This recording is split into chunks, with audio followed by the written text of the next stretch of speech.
दोस्तों नमस्कार। एक वक्त यह भी इस देश ने देखा है जब विजय माल्या को एक बार कांग्रेस ने जिताया तो दूसरी बार बीजेपी ने जिताया और राज्यसभा में भेज दिया।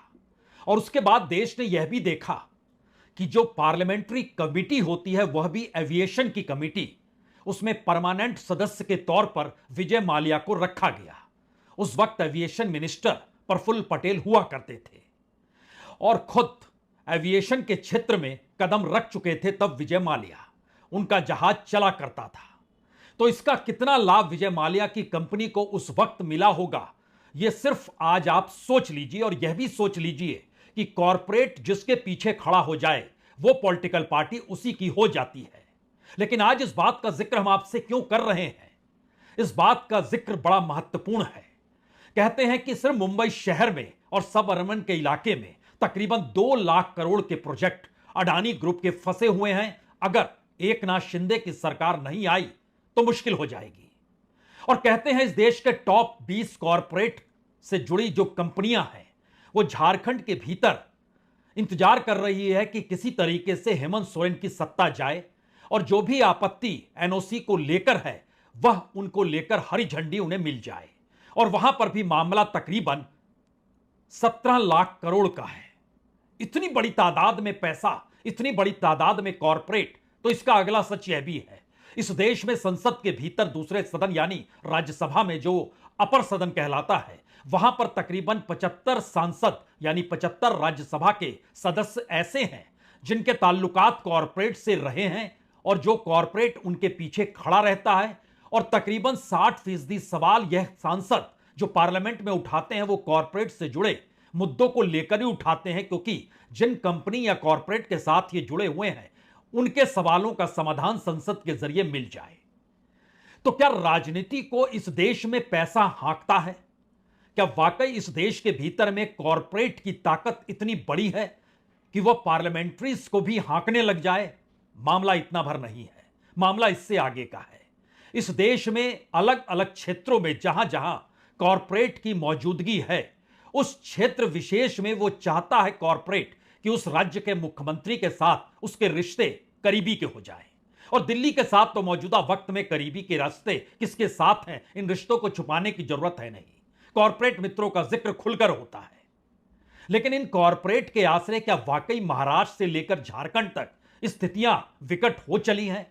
क्योंकि मुंबई और सब अर्बन के इलाके में सिर्फ जमीन से जुड़े हुए मसले ना कहिए बल्कि जमीन से जुड़े हुए मुनाफे, जो भू माफिया के जरिए, जो बिल्डर्स के जरिए, जो बड़ी कंपनियों के जरिए और कई बड़ी कंपनियों के प्रोजेक्ट जिन्हें आना है, जो इंतजार कर रहे हैं सिर्फ मुंबई और सब अर्बन में नहीं बल्कि महाराष्ट्र के अलग अलग हिस्सों में, खासतौर से पश्चिमी महाराष्ट्र और विदर्भ के इलाके में।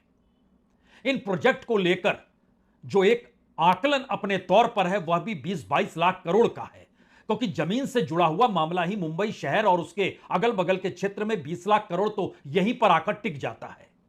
तो क्या इतनी बड़ी तादाद में सिर्फ पार्टियों के पीछे लोग खड़े हैं? जी नहीं, ऐसा भी नहीं है।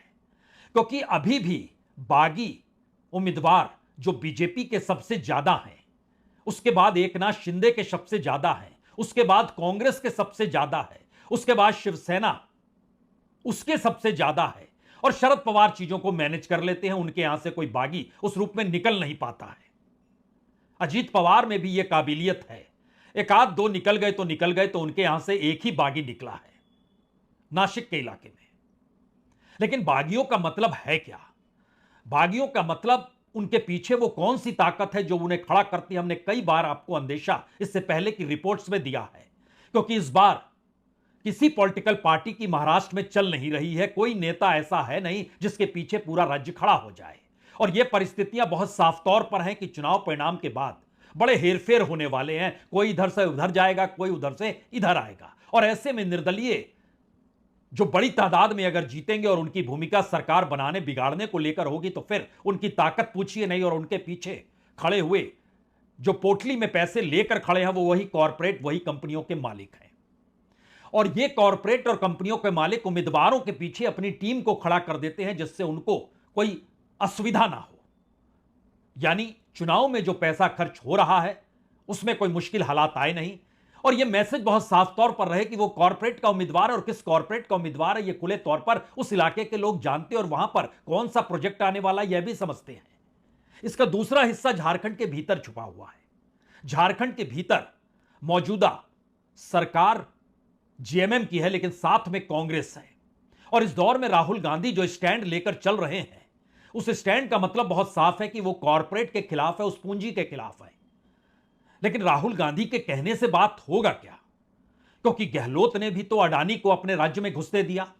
इस दौर में तेलंगाना में भी अडानी घुसी आए, कर्नाटक के भीतर भी अडानीज के प्रोजेक्ट हैं ही, और देश भर में अलग अलग क्षेत्रों में बकायदा अंबानीज का भी पहल है। इस दौर में आप कुमार मंगलम बिरला को छोटा खिलाड़ी मत समझिए। राजनीतिक तौर पर इस देश के भीतर में अगर 20 गुजरात से जुड़े हुए कॉर्पोरेट हैं तो उनसे हटकर 18 कॉर्पोरेट और हैं जिनका गुजरात से ताल्लुक नहीं है, लेकिन देश के भीतर अलग अलग परियोजनाओं को, उसमें आप मेदांता को भी ले सकते हैं, अग्रवाल साहब को ले सकते हैं।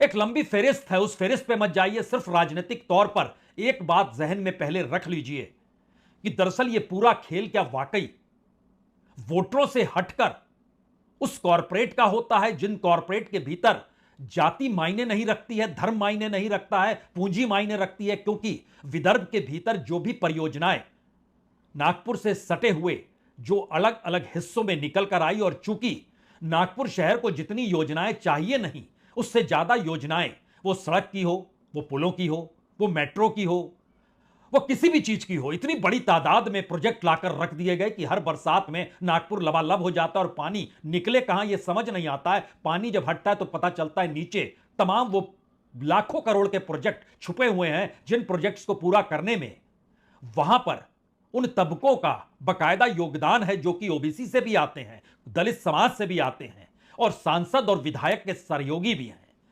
यानी एक पैसे की ऐसी लकीर है जिसके ऊपर जाति और धर्म, अलग अलग जातियां, पिछड़ा तबका ये मायने नहीं रखते हैं। यहां पर राहुल गांधी आपको फेल नजर आएंगे जो कहते हैं कि मुख्यधारा के भीतर में उनका योगदान होना चाहिए, लेकिन राहुल गांधी जिक्र तो इस बात का करते हैं कि इस देश को चलाने को लेकर, तो चलाने को लेकर तो जब इस देश के कैबिनेट मिनिस्टर का कोई योगदान है नहीं और ब्यूरोक्रेसी के आश्रय प्रधानमंत्री और पीएमओ के भीतर नीतियां बनती हो, तो आप समझ लीजिए कि आखिर कितनी बड़ी तादाद में जो एक कॉर्पोरेट और कंपनियों के रिश्ते विधायक, सांसद, मंत्री, संतरी के साथ बने रहते थे, वह एक झटके में एक पॉइंट पर आकर टिक गए और उस वो पॉइंट का नाम पीएमओ हो गया। क्योंकि वहीं से नीतियां बनेंगी, वहीं से निकलेगी, वहीं से एनओसी मिलेगी, वहीं से सारा खेल होगा, तो सब कुछ सिमटते चला गया। और इसी बात का आक्रोश बीजेपी के भीतर के नेताओं को भी है। लेकिन सवाल कुछ और है, और यह सवाल वाकई बड़ा महत्वपूर्ण है, जिसका जिक्र अलग अलग तरीके से हर कोई करना चाहता है। मुंबई शहर के भीतर जब राहुल गांधी पहुंचे थे भारत जोड़ो न्याय यात्रा को लेकर, तो उनकी यात्रा के आखिरी दिन वो पहुंचे धारावी के पास। धारावी में वो खड़े थे और वो बताने लगे कि दरअसल इस देश का डेवलपमेंट तो कुछ इस तरीके से होना चाहिए जिसके आश्रय धारावी में जो स्किल्ड मजदूर हैं और वहां पर जो लेबर बड़ी तादाद में मौजूद है, वह तो एक लिहाज से बिजनेस का हब होना चाहिए, मैन्युफैक्चरिंग सेक्टर का हब होना चाहिए। लेकिन यह देश बिचौलियों के आश्रय चलता है, दलालों के आश्रय चलता है। बकायदा ये शब्द बोले गए, राहुल गांधी ने बोले, इन शब्दों का इस्तेमाल किया। आप सोच रहे होंगे अच्छा भूल गए आप, तो याद करिए और पहले सुन लीजिए, फिर उसके बाद बात आगे बढ़ेगी। ये धारावी आपका है, ये आपका है और ये आपका रहना चाहिए। यहां पे आपको आपका जो स्किल है, हुनर है, उसको सपोर्ट करना चाहिए। बैंक के दरवाजे आपके लिए खोलने चाहिए और यहां पे इंडिया का मैन्युफैक्चरिंग सेंटर बनना चाहिए। ये है सच्चाई। ये धारावी मेक इन इंडिया है, ये है मेक इन इंडिया असली। और ये सोचते हैं कि देश दलालों से बनता है। देश दलाल नहीं बनाते, देश आप जैसे लोग बनाते हैं। असल में राहुल गांधी ने जिन बात का जिक्र किया, वो उस हकीकत को जानते हैं कि जो भी प्रोजेक्ट जितने भी पैसे के रूप में नजर आता है, उसके पीछे जो बड़ी रकम छुपी होती है वो नजर आती नहीं है। मसलन धारावी का जिक्र ही कर लीजिए, तो इस दौर में उद्धव ठाकरे की शिवसेना और बाकायदा आदित्य ठाकरे की तरफ से कहा गया, आ गए सत्ता में तो अडानी को धारावी बनाने नहीं देंगे, हम छीन लेंगे। और वो कितने रुपए में अडानीज को मिला है? 5,000 करोड़, 2,500 करोड़, 7,000 करोड़, 8,000 करोड़। एक ये एनालिसिस है कि इतना खर्च अलग अलग कंपनियों के साथ सब्सिडरी को मिला दीजिए तो इतना खर्च निकल कर आएगा। लेकिन मुंबई के भीतर जमीन की जो कीमत है और धारावी की जमीन की कीमत कितनी बड़ी होगी, इसका अंदेशा तो सिर्फ इस बात से लग सकता है कि यह जमीन ही तकरीबन 2 लाख करोड़ रुपए पार कर जाएगी। अगर इतनी बड़ी रकम की जमीन पर आप 2,500, 5,000, 7,000, 8,000 करोड़ का प्रोजेक्ट तैयार करें तो कोई भी सवाल करेगा कि हमारी भागीदारी इसमें कहां पर है। और चाहे अनचाहे इस बात का जिक्र राज्य के मुख्यमंत्री एकनाथ शिंदे करने से कतराते नहीं है, क्योंकि यह सवाल जब उनसे पूछा गया तो उन्होंने कहा जी। लेकिन जी का मतलब क्या है? जी का मतलब है कि दरअसल उन्हें फिक्र है धारावी में रहने वाले लोगों की, जो कि मुश्किल हालात में रहते हैं, तो वो उन्हें बंगलों में इमारत खोजने की दिशा में ले जाना चाहते हैं और अडानी के जरिए प्रोजेक्ट को आगे बढ़ाना चाहते हैं। लेकिन जिस जमीन पर वो प्रोजेक्ट खड़ा होगा, उस जमीन की कीमत और उसके साथ अलग अलग जगहों पर जहां जहां धारावी के लोगों को बसाने की प्रक्रिया है, उस पूरी जमीन की कीमत जो है वह भी तकरीबन 1,66,000 करोड़ की है। अब इस खेल को समझने से पहले फिर आपके जहन में आएगा एकनाथ शिंदे ने क्या कहा। सुनिए क्या कहा। कि धारावी का प्रोजेक्ट रद्द कर देंगे। अरे भैया, रद्द करने के सिवा और स्टे देने के सिवा उनको कुछ आता है क्या? 2.5 साल में तो सब मेट्रो को भी स्टे दिया था, कारशेड को भी स्टे दिया था, कोस्टल को भी स्टे दिया था, नागपुर मुंबई समृद्धि को भी स्टे दिया था, जलयुक्त शिवार को भी स्टे दिया था। सभी योजनाओं को स्टे देने का काम महाविकास आघाड़ी सरकार ने किया था, तो उनसे क्या और उम्मीद कर सकते हैं हम। धारावी जो है, 1-2 लाख लोग रहते वहां पर, कीचड़ में, गंदे नाले में, आजू बाजू में इतनी गंदगी है, उसमें रहते। खुद तो बड़े बड़े बंगले में रहते हो और गरीबों को कीचड़ में रखते हो। लेकिन गरीबों ने वहां के सोचना चाहिए। उसमें 1-2 लाख घर, इन्होंने तो सिर्फ क्वालिफाई होने वाले को घर देने की बात की थी। हमारी सरकार ने तो हाउसिंग फॉर ऑल, सभी लोगों को घर देने का ऐलान कर दिया है और वहां वैसे निर्णय लिया है। और 1 लाख की एक घर की कीमत कम से कम 1 करोड़ हो गई, तो 2 लाख करोड़ के घर वहां बनेंगे। अब अक्सर यह कहा जाता है और खुलकर कहा जाता है, और उद्धव ठाकरे तो खुलकर कहते हैं कि दरअसल, संजय राउत भी कहते हैं, दरअसल शिवसेना टूटी इसलिए क्योंकि सीबीआई, ईडी और आईटी पीछे लग गई थी। तो और जो लोग थे अब वो क्या करते। यही जिक्र शरद पवार भी अजीत पवार को लेकर कहने से चूकते नहीं है, और इसी बात का जिक्र अशोक चौहान को लेकर कांग्रेस भी कहने से चूकती नहीं है कि आखिर सीबीआई, ईडी और आईटी लग जाएंगे तो कोई क्या करेगा। लेकिन सवाल है कि सीबीआई, ईडी और आईटी किसी गरीब मुफलिस के दरवाजे पर तो नहीं पहुंचती है। वो जानती है कि यह राजनीति पैसों का खान है और हर के पीछे कॉरपोरेट खड़ा हुआ है, और कॉरपोरेट का कोई भी काम इस देश में राजनीतिक लाइसेंस के बगैर संभव होता नहीं है। और राजनीतिक लाइसेंस उस इलाके के कॉरपोरेटर से लेकर विधायक और सांसद तक के हाथ में होता है, और उसके बाद वो सरकार तक पहुंच जाता है। इस दौर में बीजेपी के भीतर एक पावर सेंटर के तौर पर पीएमओ जरूर मौजूद है, जो कि तमाम बीजेपी के नेताओं के हाथ से जो बार्गेनिंग पावर, उनकी ताकत थी कॉरपोरेट के साथ, उसको उसने छीन लिया। लेकिन तमाम जगहों पर यह हुआ नहीं है, और तमाम राज्यों के भीतर भी सबको पता है कि कॉरपोरेट की मौजूदगी नहीं होगी तो चलेगा कैसे खेल। यानी पीएसयूज के जरिए, पब्लिक सेक्टर के जरिए, यह कोई नेहरू और इंदिरा का दौर तो है नहीं कि रईसों से उनकी संपत्ति ले लें, उनके ऊपर अलग टैक्स लगा दें, राष्ट्रीयकरण कर दें, नेशनलाइजेशन माइनिंग तक का कर दिया जाए, बैंकों का कर दिया जाए। यह वो स्थिति नहीं है। अब तो मार्केट का युग है, बाजार का युग है, और पैसे के आश्रय चीजें चलती। और राजनीति का मतलब इस देश में पैसा ही है, और पैसा कॉरपोरेट के पास है। जो कॉरपोरेट अपनी कंपनियों के आश्रय पैसे को दिखाने और छुपाने का बड़ा शानदार काम कर सकता है और कर रहा है। इसीलिए तो कॉरपोरेट टैक्स सरकार के पास कम आता है बनिस्बत आम आदमी का डायरेक्ट टैक्स वो ज्यादा ले लेती है। यानी 10 लाख करोड़ रुपए अगर इस देश में हर साल कॉरपोरेट टैक्स के रूप में आता है, तो 11 लाख करोड़ रुपए इस देश का आम आदमी जो टैक्स पेयर है वह दे देता है, जो डायरेक्ट टैक्स के तौर पर देता है। तो सोचिए, एक तरफ कॉरपोरेट के पास कितनी पूंजी होगी और उसको अपनी पूंजी को छुपाने के कितने रास्ते होंगे। और कॉरपोरेट कोई भी हो, कोई भी पॉलिटिकल पार्टी हो, कोई भी नेता हो, अगर वो लाभदायक है इस रूप में कि वह बार्गेनिंग ताकत उसके पास है, तो फिर कॉर्पोरेट उसकी चौखट पे खड़ा है। और यह बात छुपी हुई नहीं है। राहुल गांधी अपने तौर पर अंबानी अडानीज का नाम लेते जरूर हैं, और वो जानते हैं कि ये परिस्थितियां इस देश के भीतर तोड़ी कैसे जाए, इस सवालों से वो जूझ भी रहे होंगे। लेकिन उनके खुद कांग्रेसी शासित राज्यों में एक सवाल आज कोई भी पूछ सकता है कि आखिर अपने अपने राज्यों में आर्थिक परिस्थितियां कितनी शानदार है, या जो वादे जनता से किए गए उसको बताने के लिए 3 राज्यों के मुख्यमंत्री जो कांग्रेस शासित राज्य हैं, वो आज मुंबई पहुंचे। DK Shiv Kumar deputy CM है कर्नाटक के, रेवंत रेड्डी जो तेलंगाना के मुख्यमंत्री हैं, सुक्कू साहब जो हिमाचल के मुख्यमंत्री हैं, और तीनों ने बताया कि देखिए हमने ऐसा ऐसा किया है, और प्रधानमंत्री या बीजेपी जो आरोप लगा रही है, जो आईटी सेल कर रहा है और जिस रूप में गोदी मीडिया पीछे पड़ा हुआ है, यह सबसे काम नहीं चलेगा।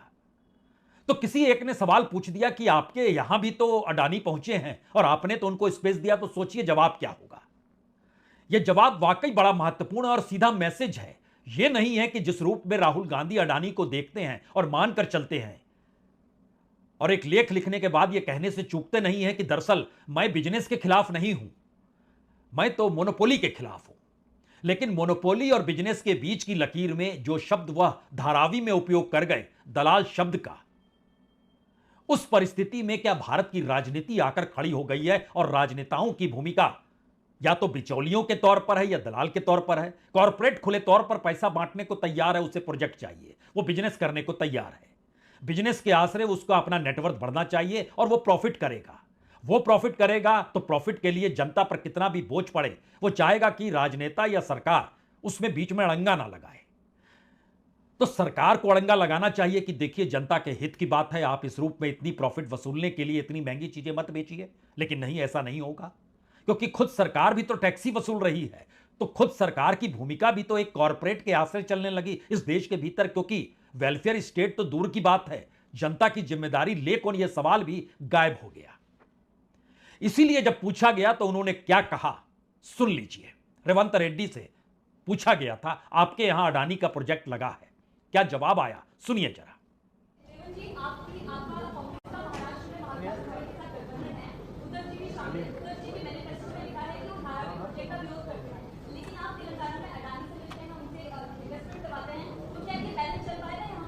अच्छा सवाल पूछा है।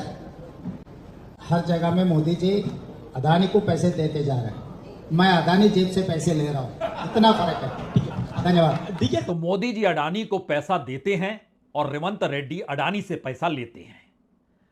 कितना अच्छा लगता है यह सुन के। लेकिन इस प्रक्रिया के भीतर राहुल गांधी के उस मिजाज को अगर आप रखने की कोशिश कीजिएगा, जहां वो हाशिए पर पड़े तबके को मुख्यधारा में लाने की सोच रहे हैं और खुले तौर पर कहते हैं कि कॉर्पोरेट को आपने 16 लाख करोड़ माफ किए, हम किसानों को करेंगे, मजदूरों को करेंगे, और इन सब के बीच जो पिछड़ा तबका है, जो दलित है, जो आदिवासी है, महिलाएं हैं, माइनॉरिटीज है, उनको हम मुख्यधारा में लेकर आएंगे, तो सुन के अच्छा लगता है। लेकिन अगला सवाल भी जान लीजिए। रेवंत रेड्डी जब सत्ता में नहीं थे, यानी जब कांग्रेस संघर्ष कर रही थी, उस वक्त जो सीबीआई, ईडी और आईटी के छापे, हमारी टीम ने डाटा निकाला, जो छापे पड़े वो तकरीबन 900 व्यापारियों के घरों पर छापे पड़े, उनके दफ्तरों पर छापे पड़े, जो कि कांग्रेस के लिए फंडिंग कर रहे थे। यानी राजनीतिक तौर पर कांग्रेस खड़ी ना हो पाए अगर फंडिंग ना हो। यानी फंडिंग बड़ी महत्वपूर्ण है, पैसा बहुत महत्वपूर्ण है। तो उनके यहां छापे पड़ रहे थे, उन्हें कमजोर किया जा रहा था। अब वो सत्ता में है तो फिर अडानी भी चलेंगे। कर्नाटक के भीतर डीके शिव कुमार बड़ी ताकत रखते हैं राजनीतिक तौर पर। कॉर्पोरेट और कंपनी या फिर बड़े धंधेबाज या बिजनेसमैन के साथ कैसे पॉलिटिकल फंडिंग वो करें और उनको क्या क्या रियायत दे, ये बात छुपी हुई नहीं है। बेंगलोर के भीतर एक बड़े बिल्डर हैं, उनसे भी पैसा आता है। वो चाहे किसी भी रूप में किसी का भी पैसा हड़प रहे हो, वो मैटर नहीं करता है। एम्बेसी जी, यही है कंपनी का नाम। उनके जरिए पैसे बड़ी फंडिंग होती है। वो बीजेपी को भी करते हैं, वो कांग्रेस को भी करते हैं। हो सकता है वो दिल्ली भी भेजते हो सकता है वो बेंगलोर में भी सीमित हो। यानी कॉर्पोरेट की मौजूदगी आपको हर जगह नजर अगर आ रही है, तो कर्नाटक के भीतर भी जब कांग्रेस सत्ता में नहीं थी तो आईटी, ईटी और सीबीआई के जो छापे थे, हमारी टीम ने बताया सबसे ज्यादा यहीं पर छापे पड़े थे, तकरीबन 1366। इतनी बड़ी तादाद में उस दौर में छापे पड़े जब चुनाव में सिर्फ 1.5 साल का वक्त बचा था, और इस दौर में तेजी के साथ रवानगी हो गई। उसके दायरे में नेता भी आए, छोटे व्यापारी, बड़े व्यापारी जो भी फंडिंग कर रहे थे सभी आए। अब सबके दरवाजे खुल चुके हैं और यह परिस्थिति देखिए मौजूदा वक्त में झारखंड में आकर खड़ी हो गई। आज शिबू सोरेन जो वहां के मुख्यमंत्री है, उनके जो प्राइवेट सेक्रेटरी हैं सुनील श्रीवास्तव, उनके घर पर छापे पड़े, उनके दफ्तर पर छापे पड़े, उनकी पत्नी कंपनियों से जुड़ी है उन पे छापे पड़े, और चुनाव के बीच में छापे पड़े। तरीका तो यह भी हो सकता है, चुनाव हो रहा है, अदालत का दरवाजा खटखटा दिया जाए, नोटिस भिजवा दिया जाए, और वह भी वोटिंग अब 13 तारीख को है और फिर उसके बाद 20 तारीख को है। और इन परिस्थितियों के बीच छापे मारकर एक मैसेज तो दे दिया गया कि देखिए आपको सत्ता से जाना है, क्योंकि झारखंड के भीतर जो बड़ी तादाद मिनरल्स की है उसकी लूट का जिक्र हमने इससे पहले एक रिपोर्ट में आपको बताया था कि किस तरीके से टॉप 20 कंपनियों की अलग अलग सब्सिडरी से जुड़ी हुई वहां पर इंडस्ट्री चलती है। वो सीमेंट से जुड़ी होगी, वह लौह आयत से जुड़ी होगी, वह पावर सेक्टर से जुड़ी होगी। और पावर सेक्टर का जिक्र जब हम कर रहे हैं तो वहां पर गोड्डा में अडानी का भी तो पावर है, 1600 मेगावाट का थर्मल पावर प्लांट है। वो पावर प्लांट से पावर जो है बांग्लादेश जाता है।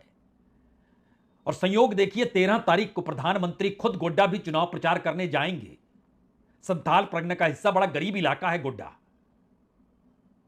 वहां की परिस्थिति में आप कह सकते हैं कि हवाई जहाज पहुंच गया, यानी एयरपोर्ट बन गया, सड़कें भी बन गई, लेकिन ये सड़कें के दोनों तरफ कभी घरों को देखिएगा और वहां ट्राइबल्स को देखिएगा, तब आप समझ जाएंगे। जहां जहां माइनिंग्स हैं वहां तक सड़कें पहुंचा दी गई। एयरपोर्ट को पहुंचाने की जरूरत थी, क्योंकि कॉर्पोरेट सफर करके कैसे जाए, इससे पहले उसे या तो रांची से जाना पड़ता था या आसनसोल से जाना पड़ता था।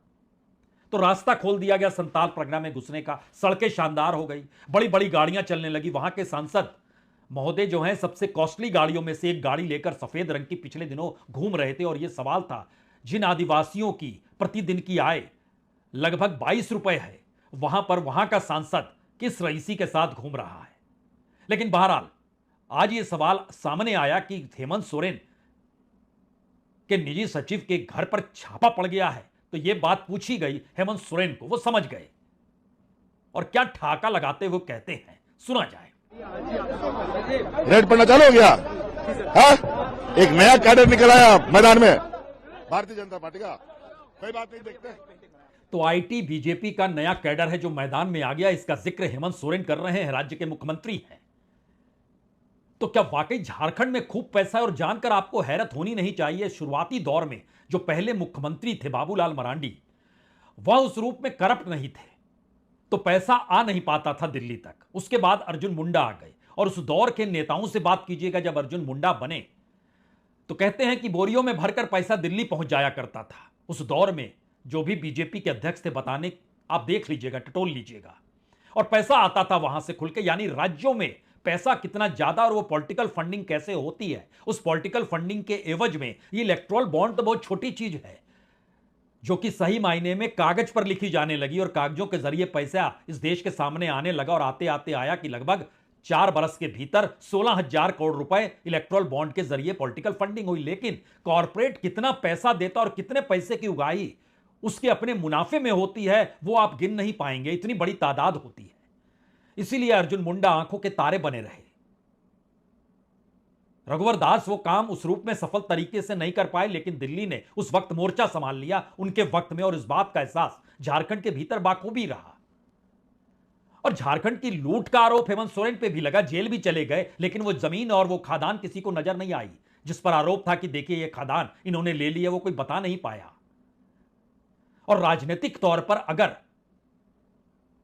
पॉलिटिकल फंडिंग का जुगाड़ ना हो तो फिर पार्टियां चलेंगी कैसे? और शायद इसी खोज में मुंबई से लेकर झारखंड तक के भीतर या रांची तक के भीतर की परिस्थितियां बहुत साफ बतलाती है कि आखिर शिवसेना कैसे चल पाएगी अगर इस बार सत्ता में नहीं आ पाई। शरद पवार की पहचान अपने तौर पर उसी कॉर्पोरेट के साथ अच्छी डील करने की रही, और जिस वक्त राहुल गांधी विरोध कर रहे थे, लोगों ने यह तो देखा कि अडानी की शादी में, अडानी के बेटे की शादी में बड़ी तादाद में इंडिया गठबंधन से जुड़े नेताओं की मौजूदगी भी रही।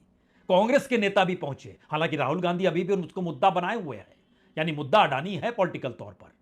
लेकिन यह भी समझना होगा कि अंबानी के घर की शादी के साथ साथ अडानी, शादी अंबानी के घर थी और अडानी से मुलाकात शरद पवार ने उस दौर में की थी जिस दौर में राहुल गांधी विरोध कर रहे थे, और वो कहते थे यह निजी मुलाकात है। तो कॉरपोरेट को मैनेज करने की ताकत इस दौर में जो है, वो तीनों मुंबई पहुंचे थे, उसमें शरद पवार पहले से हैं। उसके बाद ध्यान दीजिए डीके शिव कुमार भी पहुंचे, रेवंत रेड्डी भी पहुंचे। वो मैसेज था कॉरपोरेट के लिए कि हमारे राज्यों में आप अगर कदम रखेंगे तो समझ लीजिए महाराष्ट्र की राजनीति के भीतर हम आकर खड़े हो गए हैं। और यह बीजेपी के शासित राज्यों के भीतर भी का सच रहा है कि दिल्ली ही अपने तौर पर जो मुख्यमंत्रियों को नियुक्त करती है तो उनके पीछे पैसे की उगाही कैसे किस रूप में हो रही है यह दिल्ली सेट करेगी, यानी राज्यों के मुख्यमंत्री नहीं करेंगे। इसीलिए वसुंधरा राजे का पत्ता कटा, इसीलिए शिवराज सिंह चौहान का पत्ता कटा, इसीलिए छत्तीसगढ़ में भी मुख्यमंत्री बदले गए, और जो बनाए गए उनकी राजनीतिक जमीन या राजनीतिक दायरा बड़ा सिमटा हुआ है। लेकिन इन सब के बावजूद भी देखिए, प्रधानमंत्री मोदी जब भाषण देते हैं तो कहते हैं कि एटीएम है राज्य कांग्रेस के लिए। इस देश का अनूठा सच तो यह है कि कॉरपोरेट के अनुकूल खड़े होने की राजनीति ने इस देश में लोगों को गरीब बना दिया है, उनको सरकार पर आश्रित कर दिया, और सरकार योजनाओं के जरिए जो टैक्स पेयर का पैसा है उसी को बताते हुए वो पैसा बांटती है, और कॉरपोरेट के मुनाफा उससे कई गुना ज्यादा इस दौर में बढ़ जाता है। और कॉरपोरेट को यह लगता है कि यह राजनीतिक सत्ता उसके साथ है और उसके साथ रहेगी तो फिर उसे आसानी होगी। और खुद प्रधानमंत्री आज जो कह रहे थे सुनना चाहिए। हिमाचल, तेलंगाना और कर्नाटका जैसे राज्य ये कांग्रेस के शाही परिवार के एटीएम बन गए हैं, एटीएम। तो कोई जो भी करे, लेकिन एक आखिरी सवाल तो आपके जहन में रहना ही चाहिए, क्या यह वाकई चुनाव नेताओं का होता है? क्या वाकई चुनाव के भीतर जातियों के समीकरणों के आश्रय राजनीति साधने के जो प्रयास भाषणों में किए जाते हैं वो सिर्फ दिखावा तो नहीं है? और जो पैसा कमाने जुटाने या दलाल के तौर पर जिस पॉलिटिशियन की मौजूदगी होगी या जिस कॉरपोरेट की मौजूदगी होगी, जिसका जिक्र धारावी में राहुल गांधी कर रहे थे, इंडिकेट कर रहे थे, क्या इस दौर में कॉरपोरेट परेशान है कि अगर महाराष्ट्र में एकनाथ शिंदे की सरकार नहीं आई और अगर झारखंड में हेमंत सोरेन बने रह गए तो कॉरपोरेट ने जो सब कुछ झोंक दिया है वो सब कुछ गायब ना हो जाए? यह अंदेशा इसलिए बड़ा हो चला है क्योंकि इस दौर में दिल्ली में बीजेपी की सत्ता है, ताकत के साथ खड़ी है, और जिन्हें उन्हें ताकत दे रखी है उनको भी बहुत पैसा इस दौर में दिया गया है। वो चंद्रबाबू नायडू भी हो सकते हैं, क्योंकि अमरावती में आज ही चंद्रबाबू नायडू उद्घाटन कर रहे थे, जो पानी पे चलने वाला जहाज है उसका उद्घाटन कर रहे थे।